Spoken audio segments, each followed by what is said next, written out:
My name is Maria, and I was a line cook at Antoine's, a 3-Michelin-star restaurant run by the celebrity chef Antoine Dubois. He was a tyrant, but I worshipped his skill. For my staff meal, I once created a complex dish, a scallops and ink risotto that used a special technique I'd spent a year developing. Antoine tasted it. His eyes widened. "This is passable, Maria," he said, bored. Back to work. A week later, I was fired. "Not creative enough," he said. 2 months later, I read a review from the New York Times. The critic was raving about Antoine's revolutionary new signature dish. It was my dish. Every detail. He had stolen it and claimed it as his own. I was furious. I posted on forums, I told everyone. And Antoine's PR team crushed me. He gave an interview, laughing, "Ah yes, the delusional line cook. So sad. Many young chefs try to claim the work of the master." I was blacklisted. What Antoine didn't know was that I was a food blogger. A failed food blogger. A year before I even worked for him, I had posted a 10-minute video on my tiny, dead blog. The video was titled, "My New Scallop Technique," and it showed me, in my tiny apartment kitchen, developing the entire dish from scratch. The post had 12 views. But it had a timestamp. I waited. I waited until I heard that the most powerful food critic in the world, the one who could make or break careers, was reviewing Antoine's. I didn't send the video to the critic. That was too risky. Instead, I went to the restaurant that night and sat at the bar. When I saw the critic take his first bite of my dish, I just accidentally mentioned to the bartender, loud enough for the critic to hear, "It's amazing. It looks just like the dish I saw on this old food blog." What a coincidence. The critic looked up. "What blog?" "I found it on my phone." "Oh, this one. Maria's Kitchen. From, wow, over a year ago. See? It's the same technique." I showed him the video. I watched his face go from curiosity to ice. The review came out a week later. It was brutal. It was titled, "The Thief in the Kitchen." It didn't just review the food. It reviewed Antoine's fraud. The critic embedded my video in the online article. He compared it, second by second, to Antoine's creation. Antoine was ruined. He lost 2 of his Michelin stars. I got a book deal, and my blog. It has a few more views now. My family has owned The Corner Bookmark, a small, independent bookstore, for 50 years. Our world changed when a massive chain, Bookmark, opened across the street. Their local manager, Mr. Harris, was ruthless. Suddenly, our perfect 5-star Google rating was tanking. We were hit with dozens of 1-star reviews. They weren't just bad service. They were malicious. Saw rats in the cafe. Owner was racist to me. Health code violations everywhere. All of it was lies. But it was working. Our customers were scared off. We were weeks from bankruptcy. I'm an accountant, not a detective, but I know numbers. And I know patterns. The reviews were all posted between 3 o'clock and 4 a.m. And they were all from new accounts. I got a tech-savvy friend to help me trace the IPs. It was hard, but they all routed back to one small, boutique, reputation management firm. I googled the firm. It was called H Marketing Solutions. A little more digging. Who owned H Marketing Solutions? Harris. Mrs. Harris. The wife of the bookmark manager. He was paying his own wife's company to professionally slander us. I didn't call a lawyer. I didn't post online. I compiled everything. The IP logs. The business registration for H Marketing. A list of the fake reviews. And I sent the package. Not to the police. Not to the local news. I sent it to the national, corporate headquarters of Bookmark. To their CEO. I just asked one question in my email: Dear CEO, I'm a small business owner. Is it standard company policy for your managers to use astroturfing firms, specifically ones owned by their spouses, to create fake health code violations to drive competitors out of business? Just checking. I got a call from their general counsel in less than an hour. Mr. Harris was fired by noon. The Post published a front-page story: Bookmark manager caught in astroturfing scandal. And the best part? Bookmark Corporate, in a massive PR move to save face, issued a public apology and gave our bookstore a community restoration grant for $100,000. Harris didn't just get fired. He paid for our survival. I'm Alex, a junior database programmer. I'm quiet. I do my job. My manager, Mr. Thorne, is a typical ideas guy, all talk, no skill. For 3 months, I worked on a script. A tiny piece of code that would automate our entire auditing process. It was complex, but it would save the company millions. I finished it. I ran it. It worked perfectly. I sent it to Thorne. Sir, I think I've finished the new auditing script. He replied, good. I'll review it. A month later, at the quarterly all-hands meeting, our CEO announced a $5 million savings thanks to a new, proprietary system. And I want to give a special $100,000 bonus to the man who built it from the ground up. Mr. Thorne. The room applauded. Thorne stood up, smiling, thank you, sir. All in a day's work. He took 100% of the credit. My name was never mentioned. I was crushed. I went to him. Sir, that was my script. He laughed. Alex, you did the grunt work. I provided the architecture and vision. That's how this works.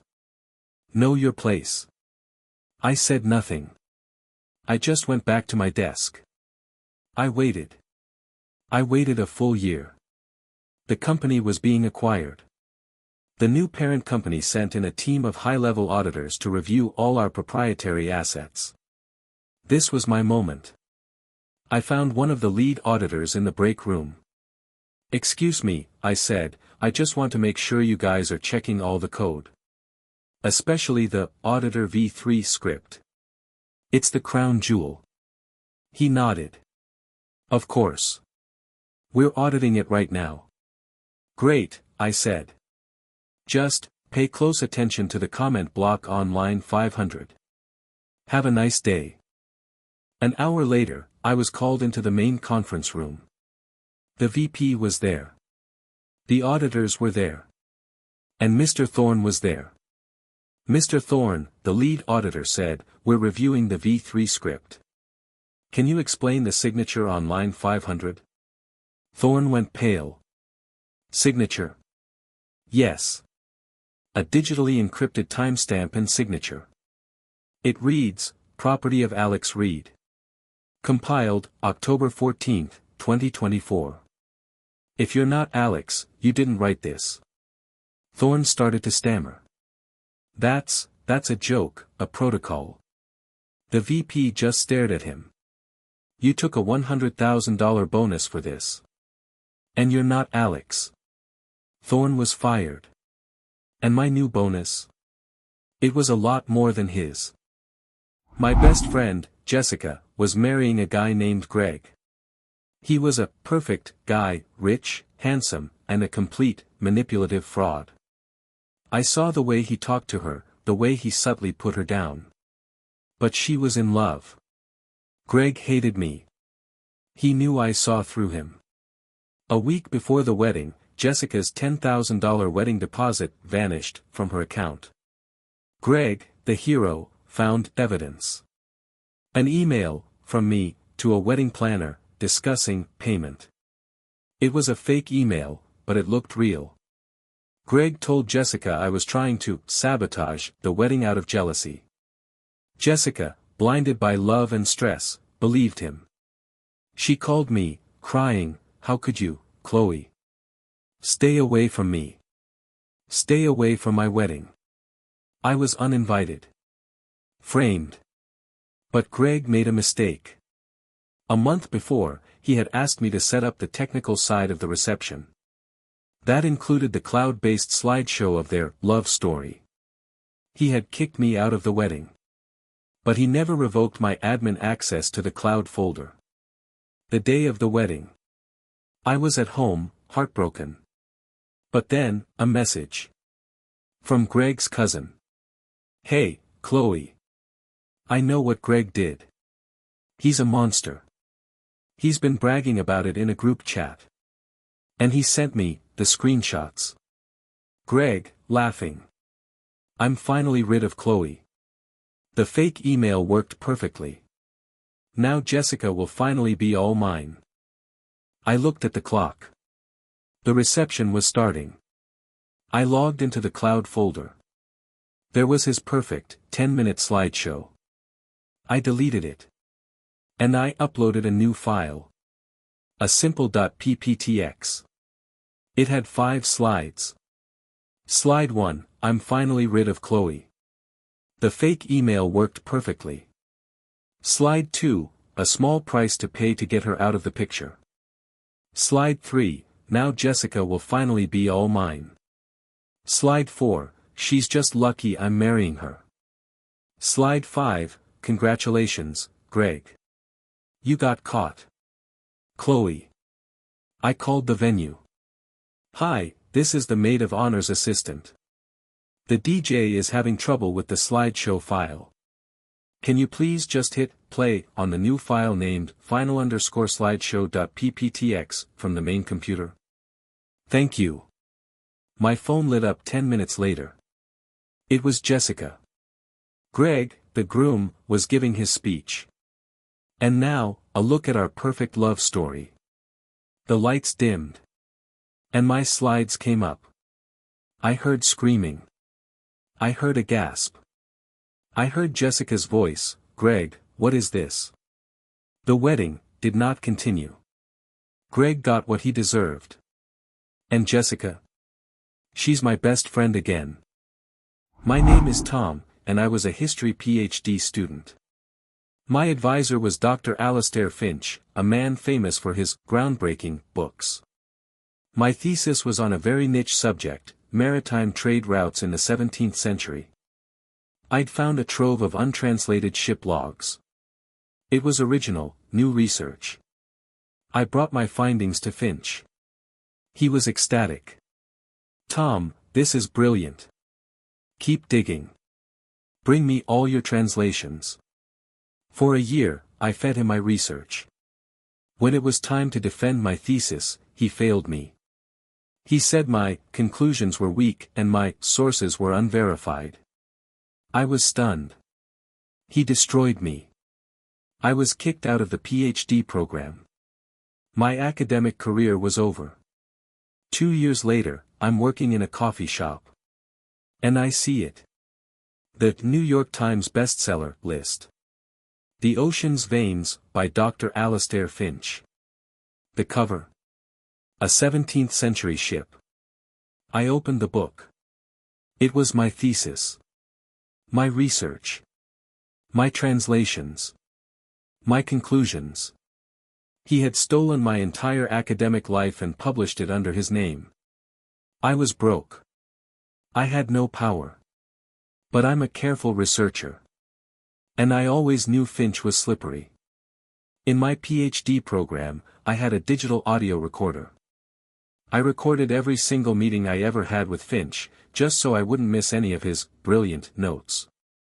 I had 40 hours of audio. I spent a week listening. And I found it. Audio file 34. Finch, Tom, this discovery about the trade routes, it's revolutionary. This changes everything we know. This is your ticket. Me, you really think so, sir?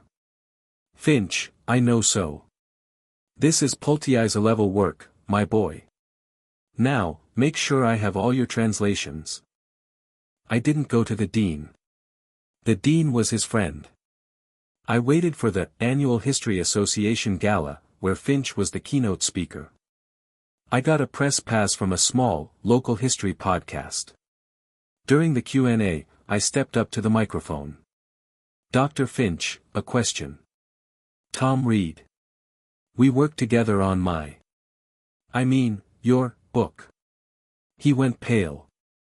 You said my thesis was weak. I'm curious. Was it weak when you said this?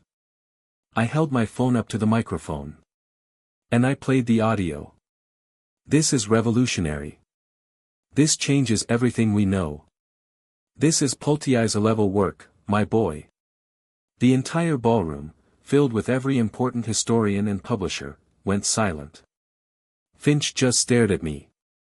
I have 39 more hours of tape, I said. Or we could just skip to the end.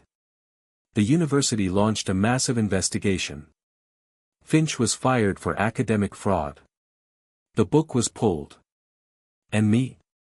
I was readmitted to the program, my thesis was published, and I got a very, very large check from Finch's publisher to avoid a lawsuit.